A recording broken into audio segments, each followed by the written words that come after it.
حضرت موسیٰ علیہ السلام اور فرعون کا واقعہ۔ حضرت موسیٰ علیہ السلام کی پیدائش سے لے کر فرعون کے گھر میں موسیٰ علیہ السلام کی پرورش تک کا زمانہ۔ فرعون نے ایک مرتبہ خواب دیکھا کہ بیت المقدس کی طرف سے ایک آگ نکلی جس نے سارے مصر کو گھیر لیا اور تمام مصر کے لوگوں کو جلا ڈالا، مگر بنی اسرائیل کو آگ سے کوئی نقصان نہ پہنچا۔ یہ عجیب و غریب خواب دیکھ کر فرعون پریشان ہو گیا۔ اس نے نجومیوں سے تعبیر معلوم کی تو انہوں نے بتایا کہ بنی اسرائیل میں ایک لڑکا پیدا ہوگا جو تیری بادشاہت ختم ہو جانے کا سبب بنے گا۔ یہ سن کر فرعون نے حکم دیا کہ بنی اسرائیل میں جو بھی لڑکا پیدا ہو اسے قتل کر دیا جائے۔ اس طرح فرعون کے حکم سے ہزاروں لڑکے قتل کر دیے گئے۔ حضرت موسیٰ علیہ السلام کی ولادت ایسے زمانے میں ہوئی جبکہ فرعون اسرائیل لڑکوں کے قتل کا فیصلہ کر چکا تھا، اس لیے ان کی والدہ اور اہل خاندان ان کی ولادت کے وقت سخت پریشان تھے کہ کس طرح بچے کو قاتلوں کی نگاہ سے محفوظ رکھے۔ بہرحال جو تو کر کے 3 مہینے تک ان کو ہر ایک کی نگاہ سے محفوظ رکھا اور ان کی پیدائش کے متعلق کسی کو خبر نہ ہونے دی، لیکن جاسوسوں کی دیکھ بھال اور حالات کی نزاکت کی وجہ سے زیادہ دیر تک اس واقعے کے پوشیدہ رہنے کی توقع نہ ہو سکی اور اس لیے ان کے والدہ سخت پریشان رہنے لگی۔ اس سخت اور نازک وقت میں اللہ تعالیٰ نے مدد کی اور موسیٰ علیہ السلام کے والدہ کے دل میں یہ خیال پیدا کیا کہ ایک تابوت کی طرح کا صندوق بناؤ جس پر رال اور روغن کی پالش کرو تاکہ پانی اندر اثر نہ کر سکے، اور اس میں اس بچے کو محفوظ رکھ دو اور پھر اس صندوق کو نیل کے بہاؤ پر چھوڑ دو۔ حضرت موسیٰ علیہ السلام کی والدہ نے ایسا ہی کیا اور ساتھ ہی اپنی بڑی بیٹی اور موسیٰ علیہ السلام کی ہمشیرہ کو مامور کیا کہ وہ اس صندوق کے بہاؤ کے ساتھ کنارے کنارے چل کر صندوق کو نگاہ میں رکھے اور دیکھے کہ خدا اس کی حفاظت کا وعدہ کس طرح پورا کرتا ہے، کیونکہ موسیٰ علیہ السلام کی والدہ کو خدا تعالیٰ نے یہ بشارت پہلے ہی دی تھی کہ ہم اس بچے کو تیری ہی جانب واپس کر دیں گے اور یہ ہمارا پیغمبر اور رسول ہوگا۔ حضرت موسیٰ علیہ السلام کی ہمشیرہ برابر صندوق کے بہاؤ کے ساتھ ساتھ کنارے جا رہی تھی کہ انہوں نے دیکھا کہ صندوق تیرتے ہوئے شاہی محل کے اندر چلا گیا۔ وہ شاہی محل فرعون کا تھا اور فرعون کے گھرانے میں سے ایک عورت نے اپنے خادموں کے ذریعے اس کو اٹھوا لیا اور شاہی خاندان میں لے گئے۔ حضرت موسیٰ علیہ السلام کے ہمشیرہ یہ دیکھ کر بہت خوش ہوئی اور حالات کی صحیح تفصیل معلوم کرنے کے لیے شاہی محل کے خادموں میں شامل ہو گئی۔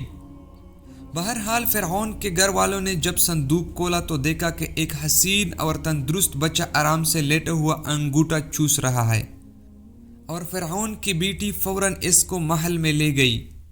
فرعون کی بیوی نے بچے کو دیکھا تو باغ باغ ہو گئی اور انتہائی محبت سے اس کو پیار کیا۔ محل کے شاگرد پیشہ میں سے کسی نے کہا کہ یہ تو اسرائیلی معلوم ہوتا ہے اور ہمارے دشمن کے خاندان کا بچہ ہے، اس کا قتل کر دینا ضروری ہے، کہیں ایسا نہ ہو کہ یہی ہمارے خواب کی تعبیر ثابت ہو۔ اس بات کو سن کر فرعون کو بھی یہ خیال پیدا ہوا۔ فرعون نے فوراً قتل کرنے کو کہا، جس پر بی بی آسیہ نے منع فرما کر کہنے لگی کہ ہمارے ہاں کوئی بچہ نہیں ہے، بس اس کی ہم پرورش کریں گے، اور فرعون سے کہنے لگی کہ اگر آپ کو پھر بھی شک ہے کہ یہ وہی بچہ ہے تو اس کو آزمائیں۔ اس بچے کے بائیں طرف سے پانی رکھ دیں اور دائیں طرف سے جلتے ہوئے آگ کے کوئلے رکھ دیں۔ اگر یہ بچہ بڑا ہو کر آپ کی سلطنت کو نقصان پہنچائے گا تو ضرور یہ ہوشیار ہوگا، جس پر ضرور یہ اپنے ہاتھ کو پانی کی طرف موڑ دے گا، اگر نہیں تو یہ اپنے ہاتھ کو آگ کی طرف کر دے گا۔ تب ممکن ہی نہیں کہ ایسا بچہ بڑا ہو کر آپ کی سلطنت کو کوئی نقصان پہنچائے گا۔ جس پر فرعون نے اپنے وزیروں و مشیروں کو اس کام کو کرنے کا حکم دیا۔ تب حضرت موسیٰ علیہ السلام نے اپنے ہاتھ کو جب پانی کی طرف بڑھانے لگے تو فوراً اللہ تعالیٰ نے حضرت جبرائیل علیہ السلام کو حکم فرمایا کہ اے جبرائیل، فوراً جا کر حضرت موسیٰ علیہ السلام کے ہاتھ کو آگ کی طرف کر دیں تاکہ فرعون کو معلوم نہ ہو سکے کہ واقعی یہ وہی بچہ ہے جو میرے سلطنت کو ختم کر دے گا۔ اس طرح اللہ تعالیٰ نے حضرت موسیٰ علیہ السلام کی فرعون سے حفاظت فرمائی، مگر فرعون اور اس کے خاندان کو یہ کیا معلوم کہ خدا کی تقدیر اس پر ہنس رہی ہے۔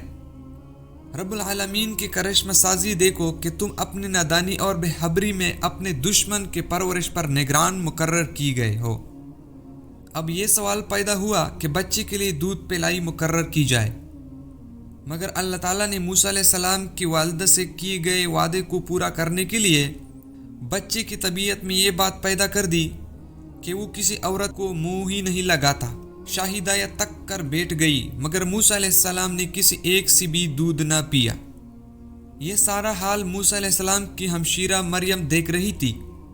حضرت موسیٰ علیہ السلام کی بہن کہنے لگی، اگر اجازت ہو تو ایک ایسی دایا کا پتہ بتاؤں جو نہایت نیک اور اس کی خدمت کے لیے بہت موزوں ہے، بلکہ حکم ہو تو میں خود اس کو ساتھ لے کر آؤں۔ فرعون کی بیوی نے دایا کو لانے کا حکم دیا اور موسیٰ علیہ السلام کی ہمشیرہ خوشی خوشی گھر کو روانہ ہوئی کہ والدہ کو لے کر آئیں۔ یہاں یہ گفتگو ہو رہی تھی اور ادھر موسیٰ علیہ السلام کا والدہ کا برا حال تھا۔ حضرت موسیٰ علیہ السلام کی بہن آ کر ماں کو سارا واقعہ سنایا اور بتایا کہ جب موسیٰ علیہ السلام نے کسی دایا کا بھی دودھ نہ پیا تو میں نے کہا کہ اسرائیلی قبیلے میں ایک نہایت شریف اور نیک عورت ہے، وہ اس بچے کو اپنی اولاد کی طرح پرورش کر سکتی ہے۔ فرعون کی بیوی نے یہ سن کر مجھے کو حکم دیا کہ فوراً آپ کو لے کر آؤں۔ یہ ہم پر خدا کا بڑا احسان اور فضل و کرم ہوا۔ اب تم چل کر اپنے بچے کو سینے سے لگاؤ اور اپنے آنکھیں ٹھنڈی کرو اور اللہ کا شکر ادا کرو۔